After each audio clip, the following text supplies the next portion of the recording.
Coach is your Will Kunkel with Queen City News, Charlotte Sports Live, whatever you want to call us.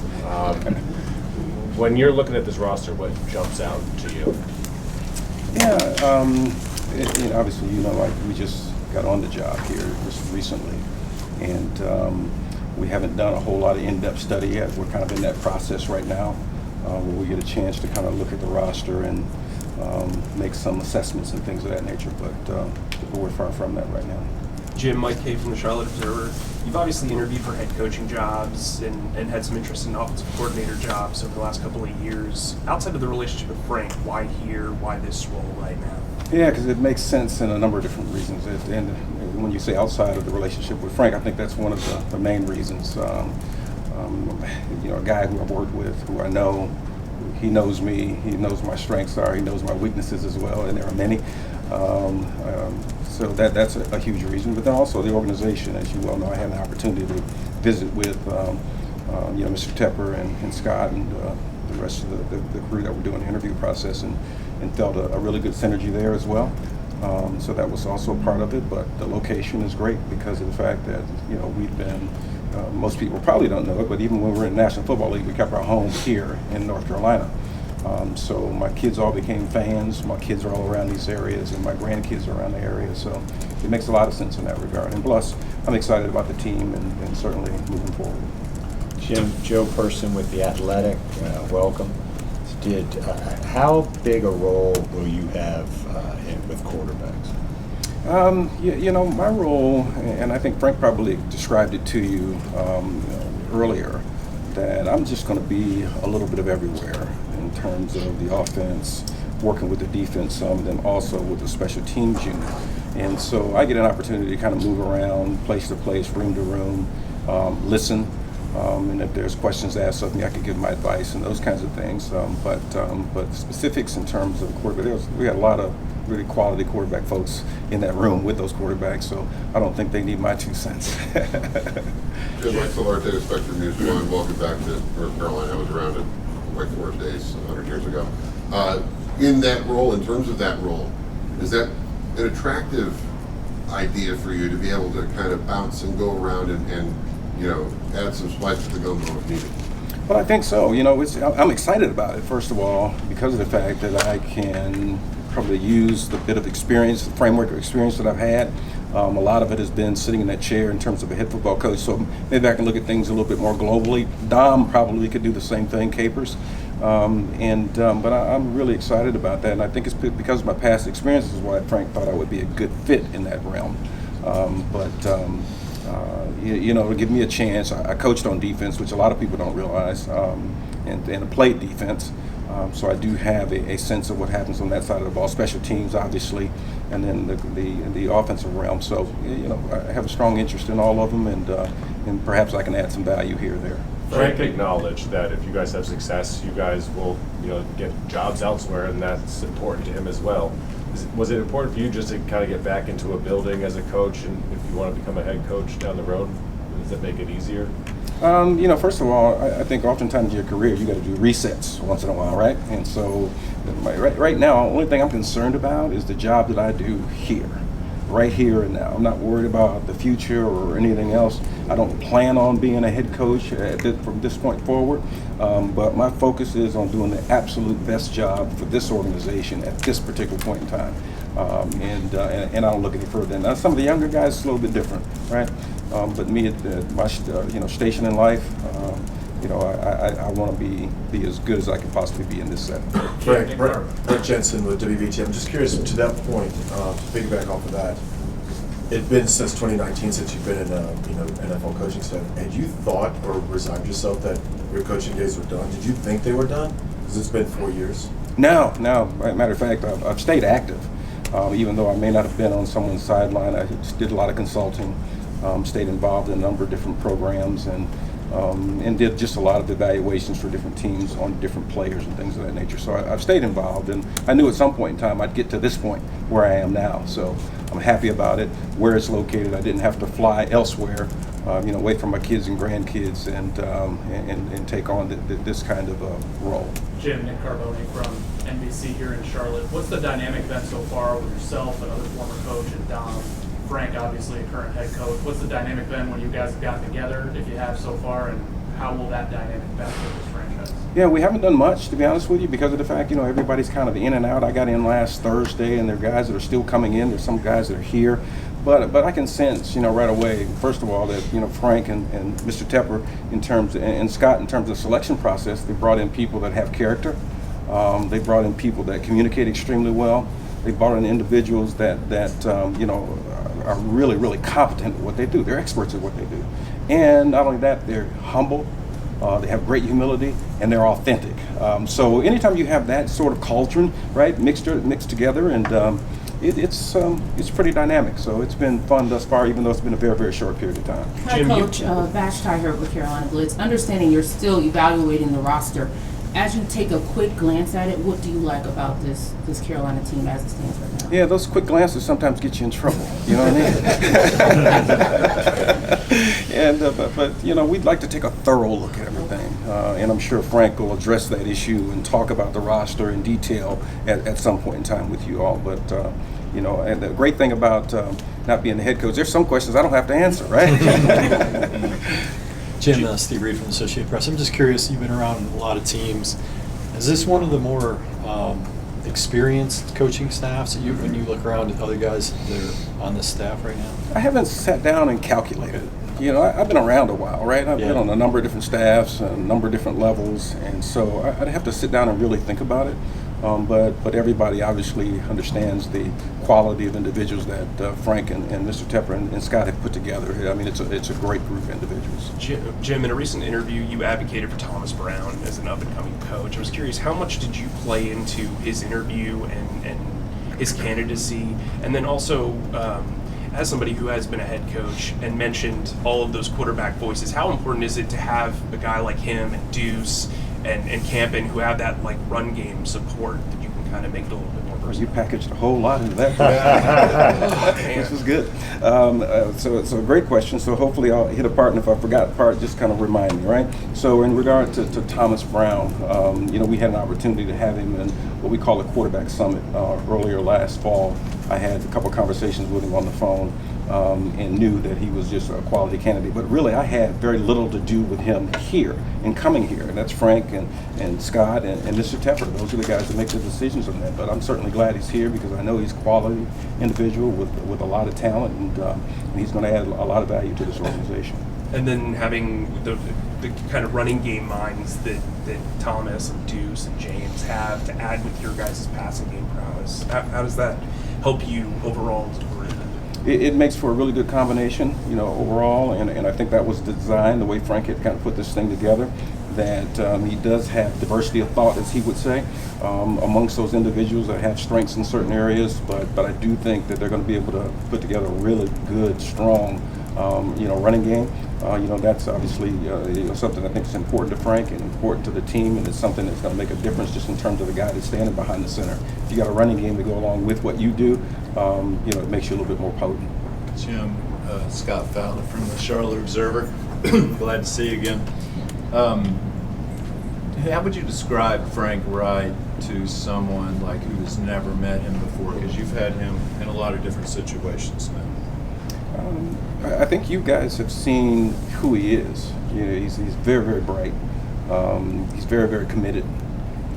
He has a great sense of not only himself but others around him. He's very self-aware. He knows what his strengths and weaknesses are, and then he can compensate those with individuals around him that he listens to.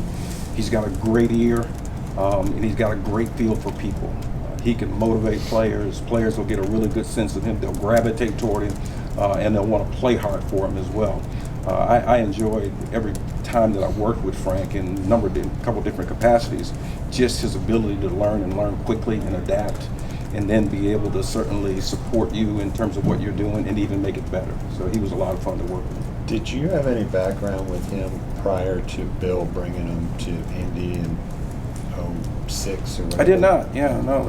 During that point in time, I had not had an opportunity to work with him, but really enjoyed it when he did come on board. What were those early impressions like? About the same. Just as I described it, it was exactly the same as I saw back then.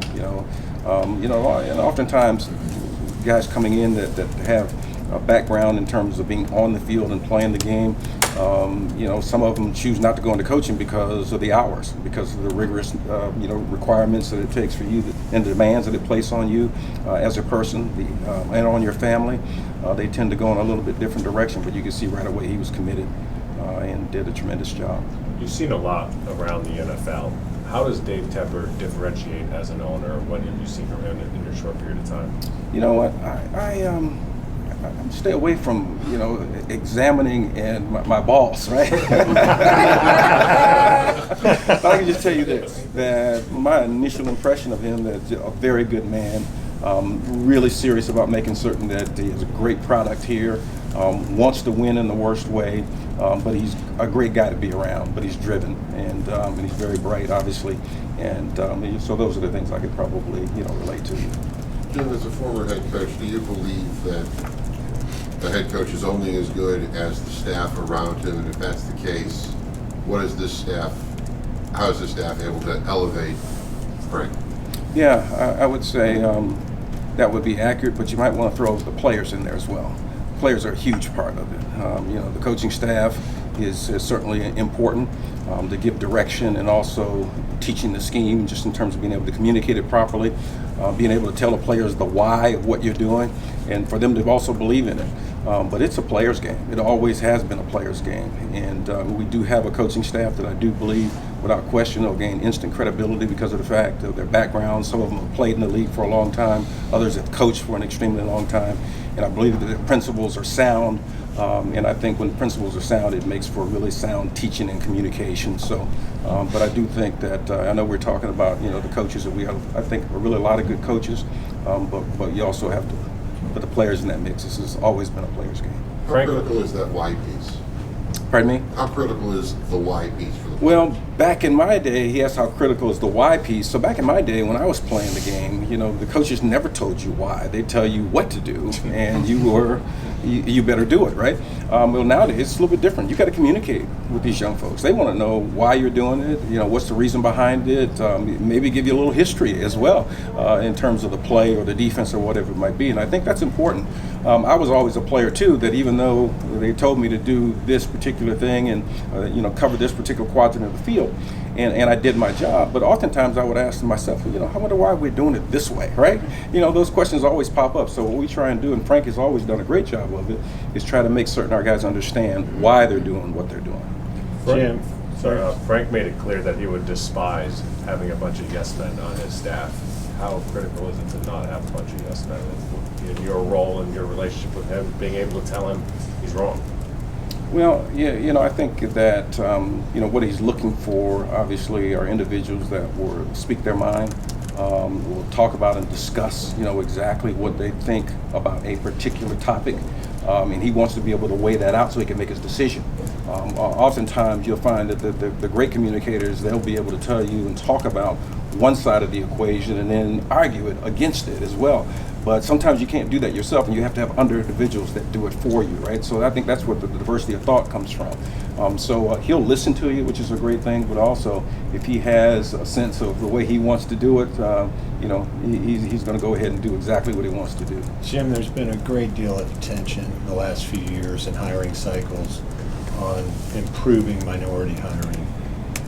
As you view the enhancements to the Rooney Rule, things of that nature, do you think they're working, and do you think what do you think more could be done?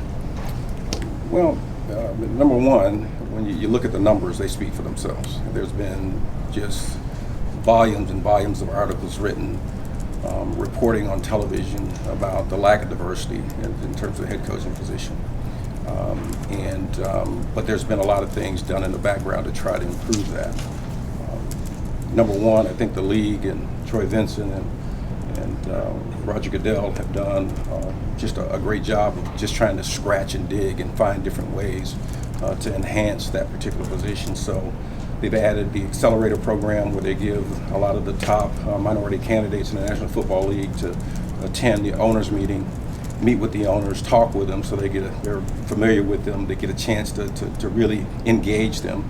But then also we've run quarterback summit, which is really devised to try to get more guys that are coaching the quarterbacks. That seemed to be the avenue to reach a head coaching position a couple years back. We started it about 4 years back. When I say we, I actually was added into the group because it's Doug Williams, the legendary Doug Williams, James Shaq Harris, and Jimmy Ray are the guys that started, along with the Black College Football Hall of Fame, Marcus Fitch.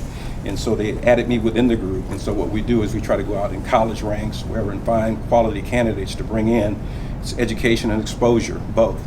And some of the guys, Thomas has been in that particular. D'Amico Ryans was in it. Robert Sala was in it. I could go on and on. You can see the guys, the names that you recognize. Brian Johnson was in it. And there's many, many more names.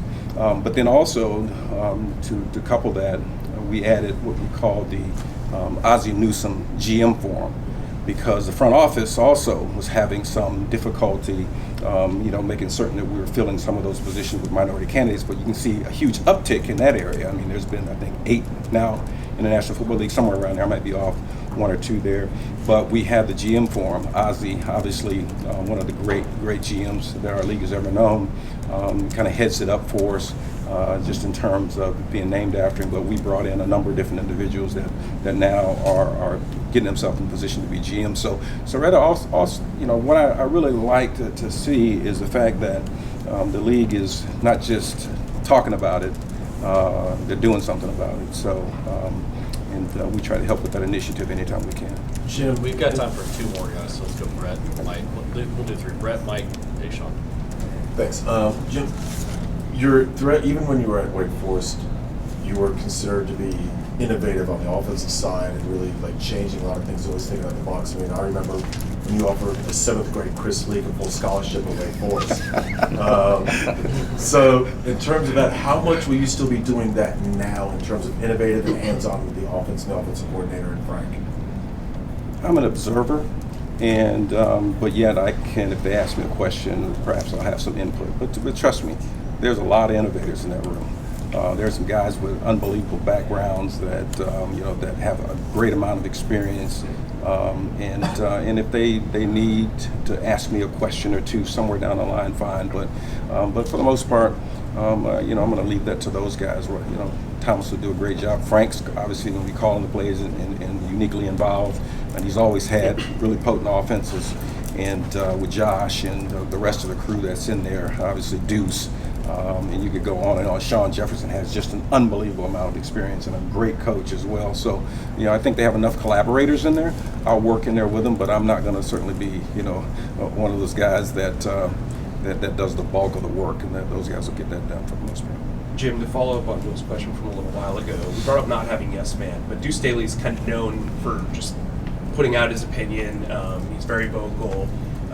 Frank called him the hammer. I was just curious, how important is it to have kind of that enforcer on the staff who is not necessarily the head coach? Yeah, I do think that's important. And matter of fact, you could probably have 2 or 3. And oftentimes most staffs do have, maybe more than one. And I think in the end, you may find that we have a couple more guys that are similar in that nature. But I do think that personalities are all different. But the authenticity, I think, is extremely important, and that's the thing that's going to make a difference. Just in terms of even your coaching style, the players can. It doesn't take them very long to determine if you're a phony or not. It doesn't take them long. They've seen enough men stand in front of them throughout their lives that they know, and they know quickly.